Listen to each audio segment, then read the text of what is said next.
Recently, Vladimir Putin has warned the world that he would consider using nuclear weapons if he felt that Russia was under, quote, an existential threat. Meanwhile, an all-out nuclear war could very well mean the end to civilization and maybe even life on Earth. In this video, I'm going to puzzle out what the actual chances are of global destruction, and how we should respond to a nuclear attack from any world power. And then I'm going to propose a common-sense solution to all-out nuclear war that retains both the effectiveness of a nuclear deterrent and limits the chances that a single, insane president would have the power to cause Armageddon.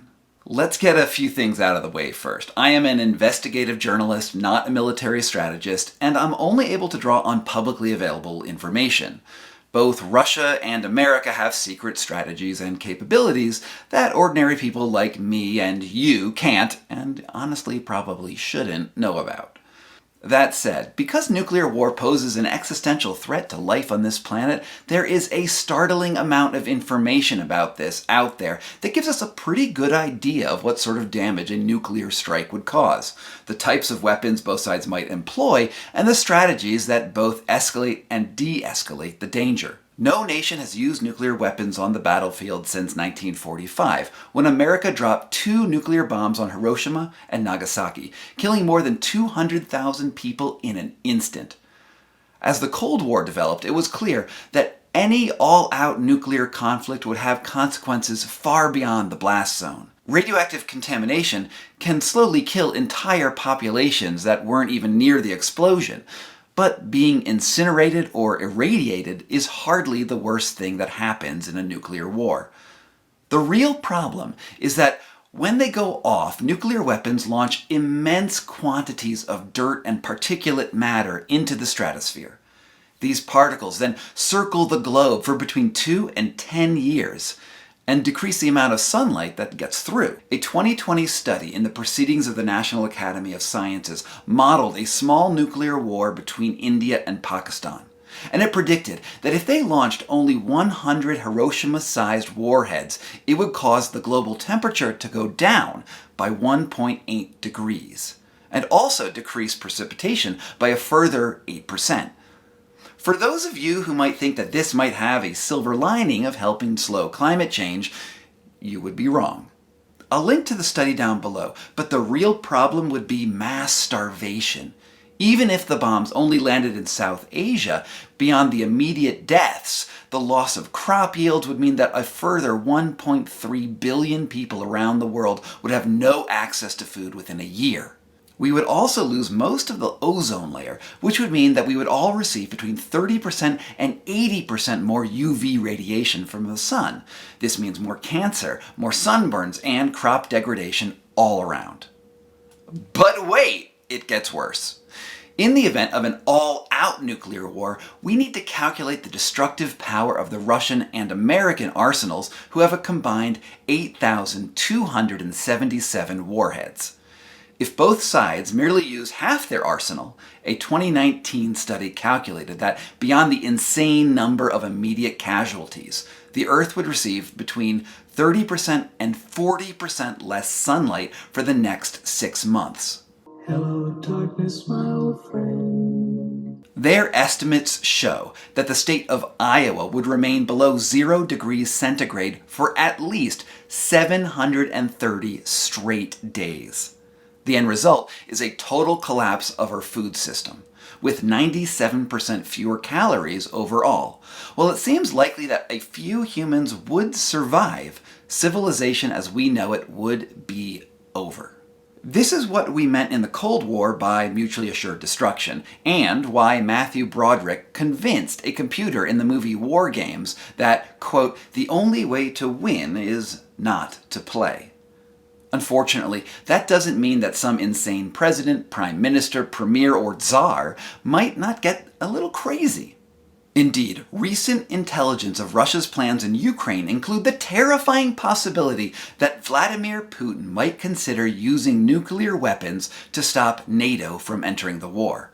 The plan dictated by Moscow military strategists under the name, quote, escalate to de-escalate, calls for detonating a single nuclear weapon on a strategic target in order to force the world to contemplate the very real threat of ending all life on the planet. This reimagining of Cold War brinksmanship involves the deaths of tens of thousands of people at the very least, and could escalate all the way to Armageddon. Basically, every military strategist thinks this is a pretty horrible idea. But that doesn't mean that a president who consumes a rigid diet of misinformation might get so isolated from reality that he thinks he could actually pull it off. Indeed, even before the crisis in Ukraine, we worried that North Korea might play a similar game. If the leader is suicidal, there is no telling if they might be insane enough to finish off the planet with them. So what do we do if Putin does launch a nuclear weapon? The absolute last thing that we should do is respond with our own nuclear strike. The chances of escalation to firing ICBMs all across the globe are just too high.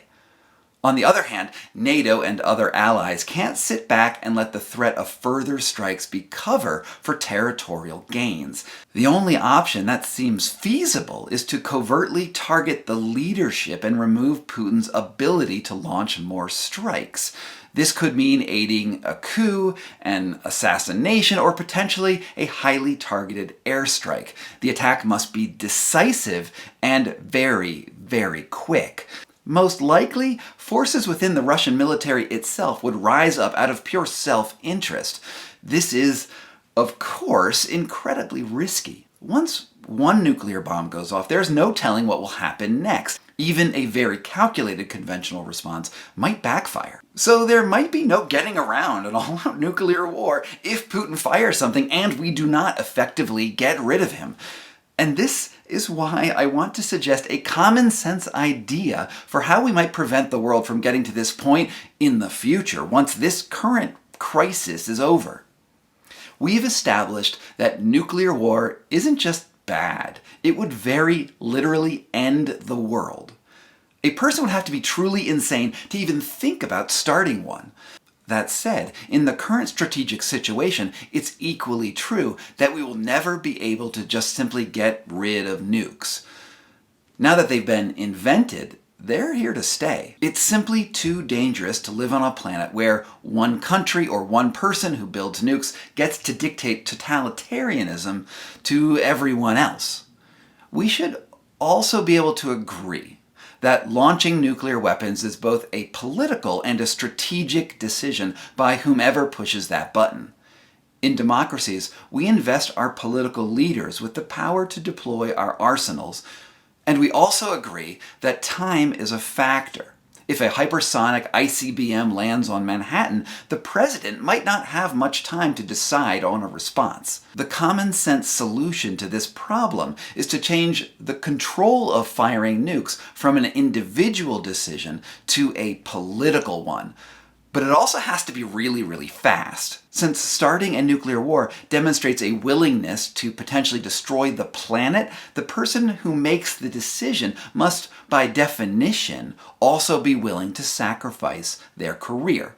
So here's my suggestion. In order to launch nukes, the president must approach a designated leader of the opposition party and tell them the situation. If that leader agrees, the nuclear strike can proceed. If that leader disagrees, the president must resign and the vice president takes over. Let me give you an example. In America in 2022, there is probably no person that President Biden likes less than Mitch McConnell.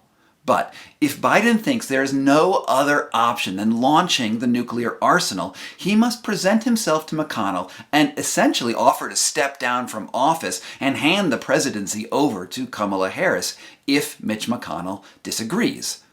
In the face of an inbound nuclear missile strike, McConnell and the president would have to agree that the threat of imminent destruction supersedes their own political concerns. Now, let's say this was 2019 and President Trump was in office. He would have had to convince Nancy Pelosi of the same necessity or give up leadership to Pence. Every country on Earth has similar vitriolic political structures. It should always be possible to find at least two leaders who are so opposed to one another politically that the only thing that binds them together is the absolute insanity of Armageddon. This sort of system would provide a real balance to the over-concentration of power in the hands of one single political leader. But it's also a hedge against the very real possibility of a president, prime minister, tsar, oligarch, or whoever from going crazy and still having that power in their hands.